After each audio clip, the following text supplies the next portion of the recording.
नमामि बाबा शुभाशुभ फलदायकम। कुछ साल बाद तक कभी जनरल दर्शन में तो कभी धर्म महाचक्र में प्रवचन समाप्त करने के बाद अनेकों बार परम पूज्य एवं लीला सम्राट बाबा को कहते सुना कि नागीना की जीत और मेरी हार में तुम लोगों को आनंद मार्ग मिल गया। जब जब पूज्य बाबा ऐसी घोषणा करते तब तब मेरी घबराहट बढ़ जाती। कभी कभी तो मैं भयग्रस्त हो जाता कि क्यों पूज्य बाबा ऐसा बार बार कह रहे हैं। क्या निकट भविष्य में मेरे जीवन में और कोई दुर्दिन आने वाला है? अन्यथा मेरी इतनी खुली प्रशंसा क्यों? सब कुछ करने कराने वाले तो लीलाधर बाबा स्वयं थे, परंतु उसका सारा श्रेय मुझको दिए। केवल श्रेय ही नहीं दिए, अपितु बार बार जनरल दर्शन में तथा धर्म महाचक्र के बाद इस विषय की चर्चा कर इसको प्रचारात्मक रूप भी दे दिए। यहाँ संत तुलसीदास की एक पंक्ति याद आ जाती है, जिसमें अंगद कहते हैं, स्वयं सिद्ध सब काज नाथ मोहि आदर दयाऊ। कई बार धर्म महाचक्र के बाद पूज्य बाबा के ऐसे कथन के बाद तो सबों की निगाह बचाकर मैं छिप जाया करता था, क्योंकि पूज्य बाबा की इस उक्ति के बाद अधिकतर मार्गी बंधु इस वृत्तांत को जानने के लिए मुझे खोजने लगते थे। एक बार तो ऐसा हुआ कि मुंगेर धर्मशाला में धर्म महाचक्र हो रहा था। पूज्य बाबा का मंच धर्मशाला में प्रांगण में लगा था। प्रांगण कुछ छोटा होने और मार्गी भाइयों की अधिक भीड़ के कारण सभी लोगों को बैठने की जगह नहीं हो पा रही थी, अतः कुछ लोग ऊपर छत पर बैठे थे। मैं भी छत पर बैठने वालों में से एक था। उस धर्मशाला के बगल में एक विशाल पीपल का पेड़ था, जिसकी एक डाल घने पत्तों में लदी उसकी छत पर आ गई थी।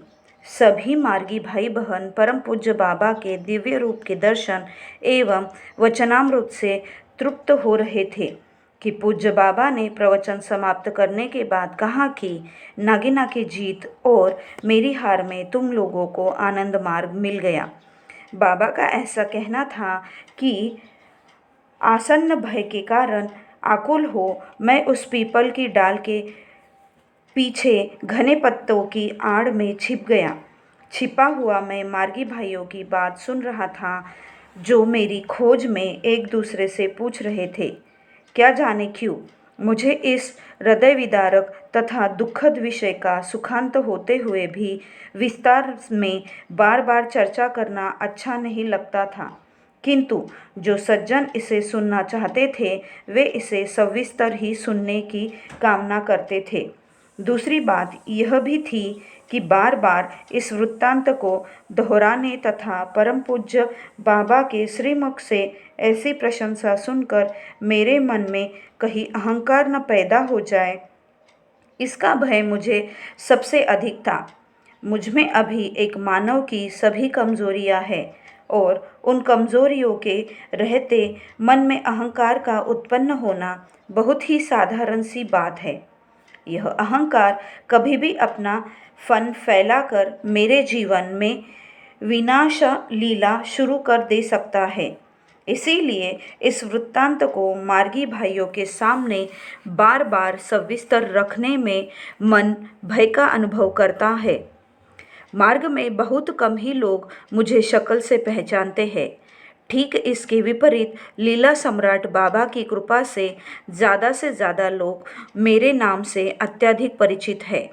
यही एकमात्र कारण है कि मैं नए एवं अपरिचित भाइयों से परिचय प्राप्त करने में कतराता हूँ, क्योंकि मेरे नाम का परिचय पाते ही वे इस कथा को सुनने के लिए आग्रह करने लगते हैं।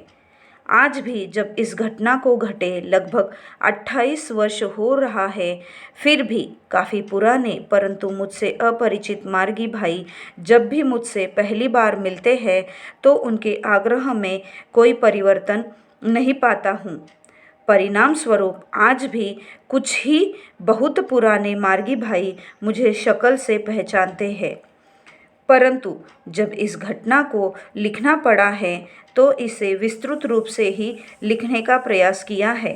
इसलिए इस विषय तथा पूज्य बाबा के विषय में अन्य बातों को लिखने से पूर्व अगर मन के किसी भी कोने में तत्संबंधी अहंकार लेश मात्र भी छिपे रूप से वर्तमान है तो उसे मैंने परम पूज्य बाबा के युगल चरणों में समर्पण कर ही लिखना शुरू किया है। वे ही केवल इस महाविषय पर व्याल के दंश से मुझ शरणागत को बचाकर ले चल सकते हैं। अतः करबद्ध प्रार्थना है कि परम पूज्य बाबा इस अहंकार रूपी व्याल से मुझ शरणागत को सदा के लिए दूर ही रखे। जब धर्मशाला से सभी मार्गी भाई चले गए तब मैं छिपने के स्थान से बाहर निकल अपने ठहरने के स्थान पर लौटा। बिना भोजन किए ही चुपचाप सो गया। परम पूज्य बाबा की लीला वर्णनातीत है। सब कुछ किया कराया स्वयं और श्रेय दिया मुझको। उनके हृदय की विशालता और मन की उदारता भी भाषातीत तथा सीमातीत है। उसी उदारता का सहारा ले परम पूज्य बाबा से प्रार्थना करता हूँ कि सांसारिक माया मोह से ग्रसित मुझ आकिंचन को सदा अपने शरण में रखने की अनुकंपा करे। यद्यपि माया वेष्टित मानव शरीर धारण करने से एवं संस्कारों के कुचक्रों में अपराध और पाप तो मुझसे होंगे ही, फिर भी प्रबल कामना है कि पूज्य बाबा के युगल चरण कमल में मेरी शरणागति हो। आशा लगाए बैठा हूँ, देखो जीवन का यह शुभ दिन कब आता है।